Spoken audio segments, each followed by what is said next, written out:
تو بہرحال دیکھتے ہیں کہ خواجہ آصف کتنا اپنے اس بیان پر قائم رہتے ہیں۔ نعیم حیدر پنجوتا نے کہا ہے کہ اگر وہاں اجازت نہیں، منصور علی خان نے سوال کیا کہ لوگ جنا ہاؤس میں داخل ہوئے ہیں جہاں جانے کی اجازت نہیں ہے، منصور علی خان۔ اس پر نعیم حیدر پنجوتا نے کہا کہ اگر وہاں اجازت نہیں تو پھر میرے گھر میں بھی داخل ہونے کی اجازت نہیں ہے، ہمارے چادر اور چار دیواری کا تقدس پامال کرنے کی اجازت نہیں ہے، تو کیوں ہمارے چادر اور چار دیواری کے تقدس کو پامال کیا جا رہا ہے؟ وہاں پر بھی حکومت کو سوچنا چاہیے، اداروں کو سوچنا چاہیے کہ وہ کسی گھر کے تقدس کو پامال نہ کریں۔ یورپی یونین نے ابھی صرف کنسرن شو کیا ہے، کنسرن سے ملٹری کورٹ ریڈار پر آ گئے، ابھی high profile cases military court میں جانے ہیں، فالو اپ ہوا تو مسئلہ ہوگا، ایسا کہنا ہے صحافی فہد حسین کا، جو نون لیگ کے ساتھ بہت زیادہ اٹیچ ہوتے ہیں۔ اس پر کاشف عباسی نے کہا کہ کیا ملٹری کورٹ سے ہر سزا کے بعد یورپی یونین کہے گا کہ دیکھیں آپ کا جی ایس پی پلس ہے، یعنی وہ جی ایس پی پلس اسٹیٹس کی بات کر رہے ہیں۔ پچھلے دور میں، پچھلے ادوار میں جب عمران خان کی حکومت تھی تو اس وقت یہ نون لیگ والے شور کیا کرتے تھے کہ جی یورپی یونین سے تعلقات انہوں نے بگاڑ دیے، امریکہ سے تعلقات انہوں نے خراب کر دیے ایبسولوٹلی ناٹ کہہ کر، تو ہمارا پھر کیا بنے گا، جی ایس پی پلس اسٹیٹس کا کیا ہوگا؟ مگر اب یہ سب کچھ کیے جا رہے ہیں، برطانیہ انہیں کہہ رہا ہے انسانی حقوق سے متعلق، یورپی یونین نے انہیں کہا ہے اور امریکہ بھی کہہ رہا ہے، مگر یہ فی الحال ایسا ہی لگتا ہے کہ انہوں نے ملک کو معاشی مشکلات سے دوچار کرنا ہے۔ اللہ نہ کرے کہ ایسا ہو، سب کچھ ٹھیک ہونا چاہیے، ہمارے ملک کے جتنے بھی بیرون ممالک یا بیرون ممالک کے لوگوں سے تعلقات ہیں وہ اچھے ہونے چاہیے، لیکن ایسا دکھائی نہیں دے رہا، کیونکہ جو انہوں نے پاکستان میں تحریک انصاف اور عمران خان کے ساتھ اور ان کی پارٹی کے لیڈران کے ساتھ انسانی حقوق کی پامالیاں کی ہیں۔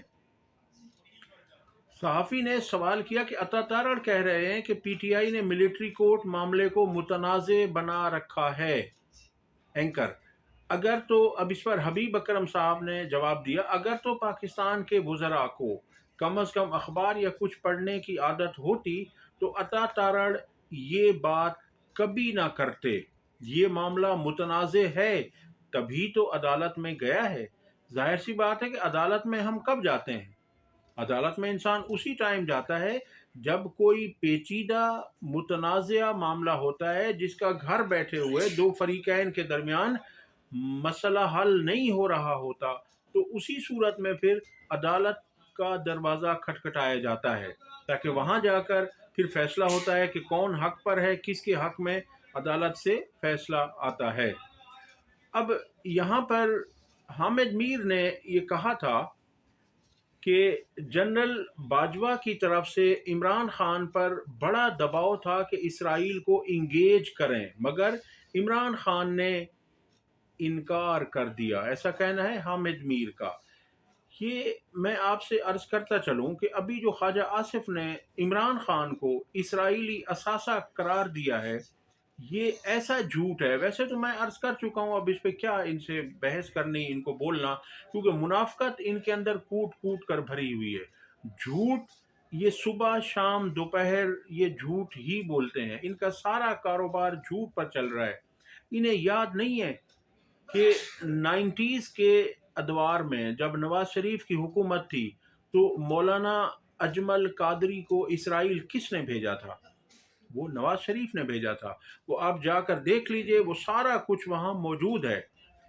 اجمل قادری صاحب نے کہا ہے کہ مجھے نواز شریف نے بھیجا ہے اسرائیل کے ساتھ تعلقات استوار کرنے کے لیے اور اسرائیل کو ایکسیپٹ کرنے کے لیے، اور اسی طرح سے جنرل باجوہ نے جب عمران خان پر بے انتہا پریشر ڈالا تو عمران خان بار بار یہ کہتے رہے کہ میرا موقف وہی ہے جو ہمارے قائد اعظم محمد علی جناح کا موقف تھا۔ انہوں نے کہا کہ جب تک فلسطینی اس بات پر راضی نہیں ہو جاتے، وہ اس بات سے خوش نہیں ہوتے کہ ان کو ان کا ملک مل جاتا ہے علیحدہ، تو تب تک ہم کسی صورت اسرائیل کو قبول نہیں کریں گے۔ عمران خان صاحب پر اور بھی کئی جگہوں سے، کئی کارنر سے پریشر آ رہے تھے اسرائیل کے لیے، مگر ان کا دو ٹوک موقف تھا۔ انہوں نے واضح کہا کہ میں اپنے اس موقف سے 1 انچ پیچھے نہیں ہٹوں گا۔ اب اس میں آپ دیکھتے جائیں کہ اسرائیل کی مذمت جتنی شدید الفاظ میں عمران خان نے کی ہے، اتنی کوئی اور لیڈر آپ دکھا دیں مجھے۔ یہ صرف جھوٹ پر مبنی ہوتا ہے خواجہ آصف کا ہر بیان۔ اگلی خبر، بشرا بی بی کے 4 مقدمات میں ضمانت منظور، عبوری ضمانت 13 جنوری تک 50 ہزار کے مچلقوں کے عوض منظور کر لی گئی ہے۔ انیک ناجی صاحب جو نذیر ناجی صاحب کے بیٹے ہیں، ان کا تعلق بھی نون لیگ سے زیادہ ہے، وہ کہتے ہیں کہ امریکی تند و تیز پیغامات کے بعد اس مرتبہ سرکاری طور پر کرسمس اس طرح منائی گئی ہے کہ عید پیچھے رہ گئی۔ اتنی بوکھلاہٹ پر افسوس ہی ہو سکتا ہے۔ ان کا اشارہ پنجاب حکومت اور وفاقی حکومت کی طرف تھا۔ پچھلی ویڈیو میں عرض کر چکا ہوں کہ مریم نواز نے مسیحی برادری سے خطاب کرتے ہوئے کہا تھا کہ میں آپ کے لیے 10,000 کیک بنوا کر لائی ہوں۔ تو یہ اس طرح سے اسی کانٹیکسٹ میں انیک ناجی نے یہ بیان دیا ہے کہ یہ اس طرح سے کر رہے ہیں بیرونی دنیا کو خوش کرنے کے لیے۔ علیمہ خان صاحبہ نے کہا ہے کہ عمران خان نے ہاؤس اریسٹ میں جانے سے انکار کر دیا ہے۔ عمران خان نے کہا ہے کہ سب سیاسی قیدیوں کو رہا کریں، میں اگر جاؤں گا تو مکمل رہائی میں جاؤں گا، ہاؤس اریسٹ میں نہیں جاؤں گا۔ علیمہ خان صاحبہ نے یہ بیان دیا ہے، اور اس بیان کی بہت بڑی اہمیت ہے، کیونکہ کچھ نون لیگی جو لفافی ہیں وہ کہہ رہے ہیں کہ جی نواز شریف عمران خان کو چھڑوانا چاہتے ہیں۔ یہ پڈی کا شوربہ۔ اب انہیں پتہ چل چکا ہے کہ عمران خان صاحب 98% اپنے کیسوں سے عدالتوں کے ذریعے ریلیز ہو چکے ہیں۔ اب 1-2 کیسوں کے علاوہ کوئی کیس ایسا نہیں ہے جس میں کوئی ضمانت لینے میں مشکل ہو۔